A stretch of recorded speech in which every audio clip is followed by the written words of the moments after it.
cứ tờ cùng chớ qua cờ lì lỡ cờ nhỏ anh đi cho to cờ nhỏ nó cờ lư lỡ ta cứ thơ nhẹ ta cứ tờ cùng thế tôi đi từ đây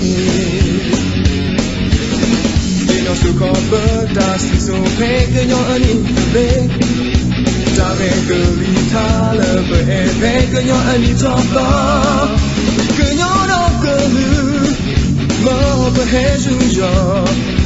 non rơi ra lỡ quê đó ở từ ở về chú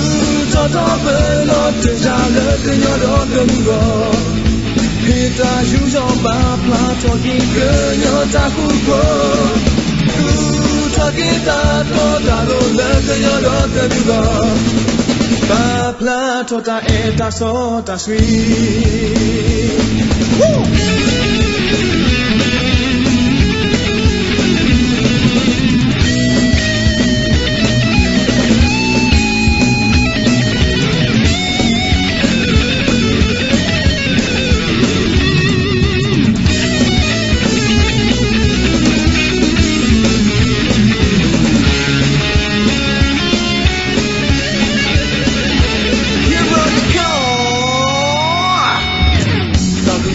chớ qua cờ lì lỡ cờ nhỏ anh đi lê ta cứ ngờ cùng chớ qua cờ lì lỡ cờ nhỏ anh đi cho to cờ nhỏ đó cờ lư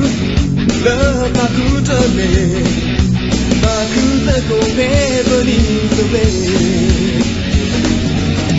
thì nó sự có bờ ta sự sâu về cờ nhỏ anh đi từ lê ta về cờ lì ta lỡ về cờ nhỏ anh đi cho to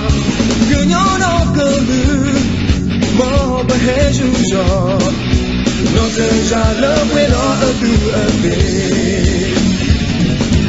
chú cho gió bờ nó rơi ra lỡ cờ nhỏ đó cờ lư gò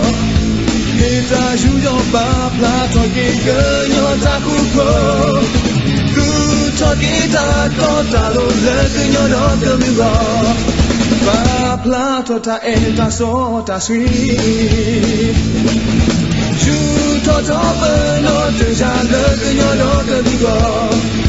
khi ta chú cho ba pla cho cái cờ nhỏ ta cũng có cứ cho cái ta có ta lô lỡ cờ nhỏ đó cờ lư gò ba pla cho ta so ta suy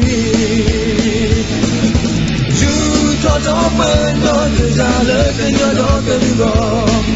khi ta chú cho ba pla cho cái cờ nhỏ ta cũng có cứ